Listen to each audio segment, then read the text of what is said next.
Genesis chapter 19. Now the two angels came to Sodom in the evening, and Lot was sitting in the gate of Sodom. When Lot saw them, he rose to meet them, and he bowed himself with his face toward the ground. And he said, Hear now, my lords, please turn into your servant's house and spend the night, and wash your feet. Then you may rise early and go on your way. And they said, No, but we will spend the night in the open square. But he insisted strongly. So they turned into him and entered his house. Then he made them a feast and baked unleavened bread, and they ate. Now before they lay down, the men of the city, the men of Sodom, both old and young, all the people from every quarter, surrounded the house. And they called to Lot and said to him, Where are the men who came to you tonight? Bring them out to us, that we may know them carnally.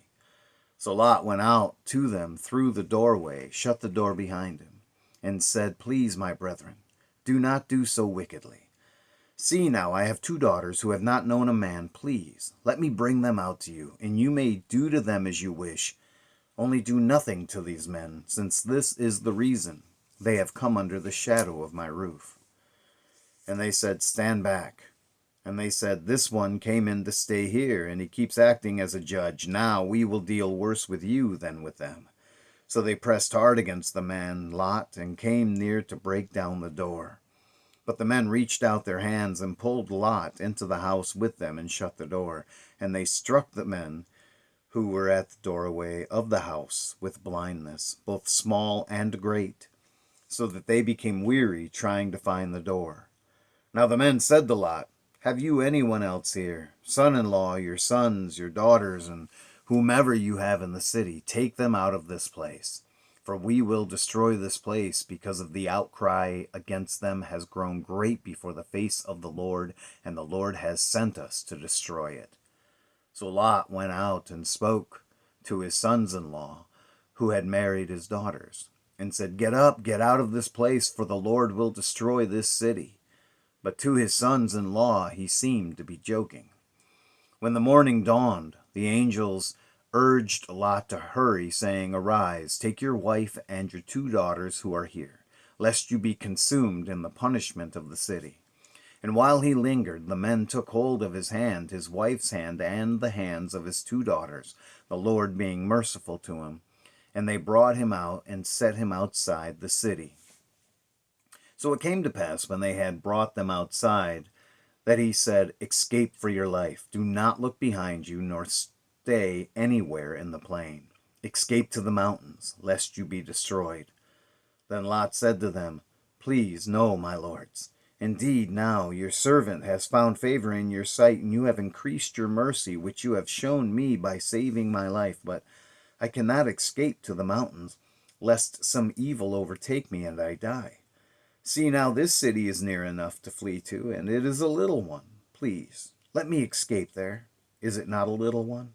And my soul shall live. And he said to them, See, I have favored you concerning this thing also, in that I will not overthrow this city for which you have spoken. Hurry, escape there, for I cannot do anything until you arrive there. Therefore the name of the city was called Zoar.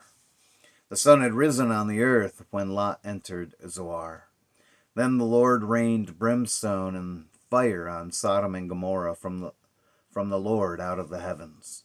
So he overthrew those cities, all the plain, all the inhabitants of the city, and what grew on the ground. But his wife looked back behind him, and she became a pillar of salt. And Abraham went early in the morning to the place where he had stood before the Lord. And he looked toward Sodom and Gomorrah, and toward all the land of the plain.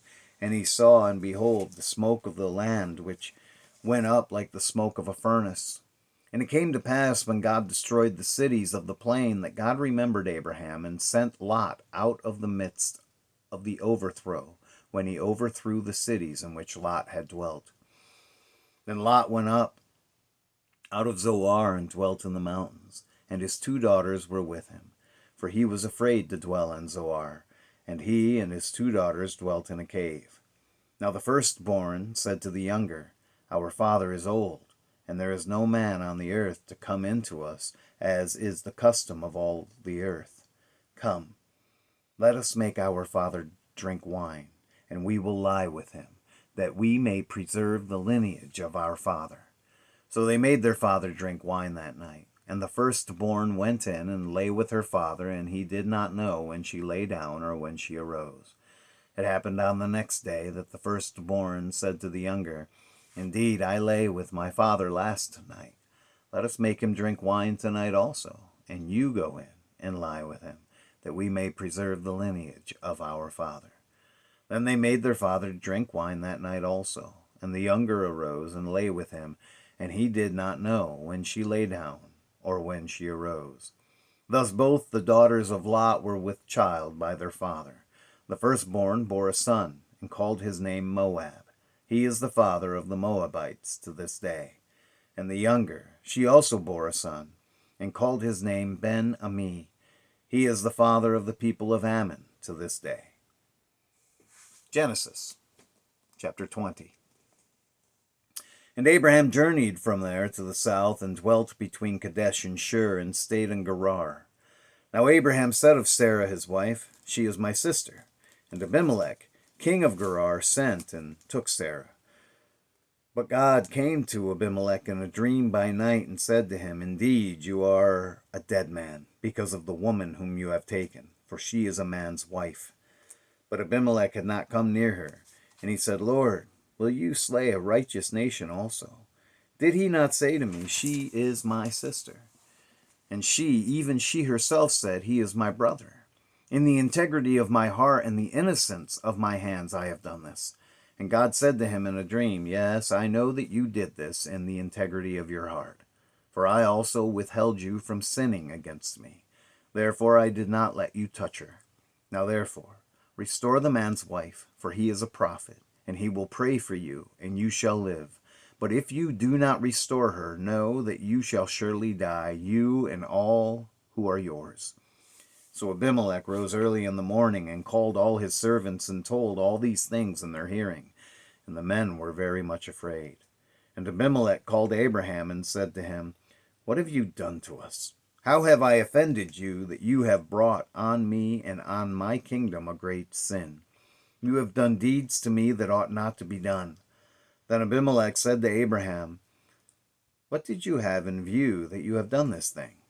And Abraham said, Because I thought surely the fear of God is not in this place, that they will kill me on account of my wife. But indeed she is truly my sister. She is the daughter of my father, but not the daughter of my mother, and she became my wife. And it came to pass, when God caused me to wander from my father's house, that I said to her, This is your kindness, that you should do for me in every place wherever we go. Say of me, He is my brother.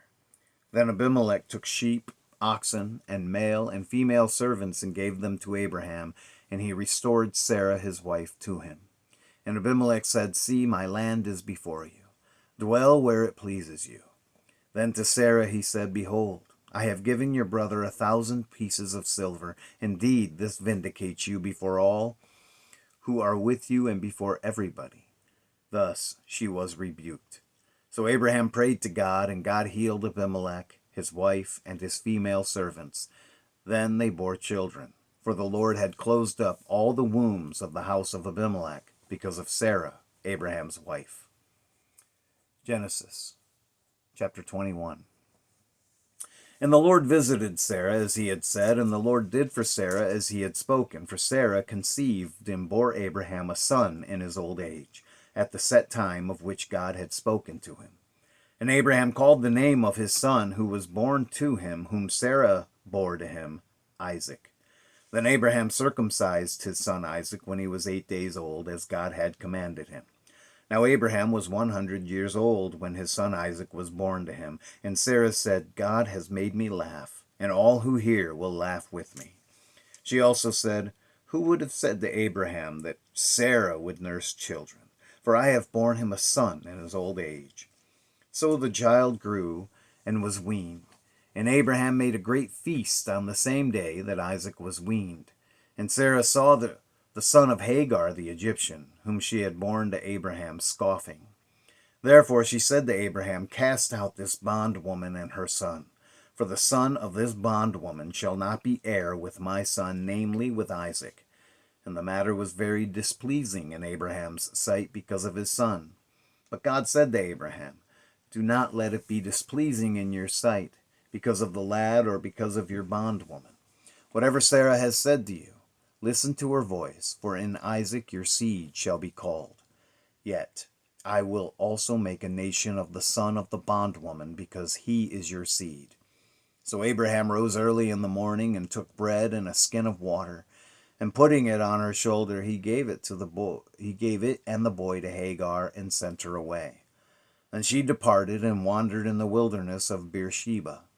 And the water in the skin was used up, and she placed the boy under one of the shrubs. And she went and sat down across from him at a distance of about a bow shot, for she said to herself, "Let me not see the death of the boy." So she sat opposite him, and lifted her voice and wept. And God heard the voice of the lad. Then the angel of God called Hagar out of heaven and said to her, "What ails you, Hagar? Fear not, for God has heard the voice of the lad where he is. Arise, lift up the lad, and hold him with your hand, for I will make him a great nation." Then God opened her eyes, and she saw a well of water. And she went and filled the skin with water and gave the lad to drink. So God was with the lad, and he grew and dwelt in the wilderness and became an archer. He dwelt in the wilderness of Paran, and his mother took a wife for him from the land of Egypt. And it came to pass at that time that Abimelech and Phicol, the commander of his army, spoke to Abraham, saying, "God is with you in all that you do. Now therefore, swear to me by God that you will not deal falsely with me, with my offspring, or with my posterity, but that according to the kindness that I have done to you, you will do to me and to the land in which you have dwelt." And Abraham said, "I will swear." Then Abraham rebuked Abimelech because of a well of water which Abimelech's servants had seized. And Abimelech said, "I do not know who has done this thing. You did not tell me, nor had I heard of it until today." So Abraham took sheep and oxen and gave them to Abimelech, and the two of them made a covenant. And Abraham set 7 ewe lambs of the flock by themselves.